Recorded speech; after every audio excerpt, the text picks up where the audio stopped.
台打来啉酒开车要加重处罚，而且连坐法嘛要开始来实施咯。讲即摆每一年抓到的啉酒开车拢超过10万件，其中将近4万件是累犯。交通部为后个月7月初开始，啉酒开车要加重罚则，而且坐公车的乘客嘛隆重爱罚。另外，若是查这个救护车害人死伤者，相当罚9万。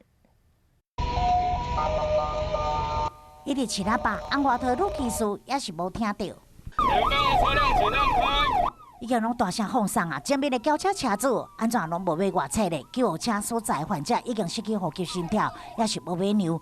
这栋救护车过去是罚3600吊销驾照，但是交通部修正道交条例7月初开始，只要无让消防车、救护车、工程救险车造成受伤，机车、小型车、大型车罚款是对6000到22500块，若是当伤是罚25000到67500。上严重的是造成死亡，一律直接重罚9万。另外，当时阵上路的，就是酒驾机车加重罚款、加连坐法，酒测带分错死的区段，小型车甲大型车罚款。嘛拢无共，但是小常的是拢总加重罚将近1万。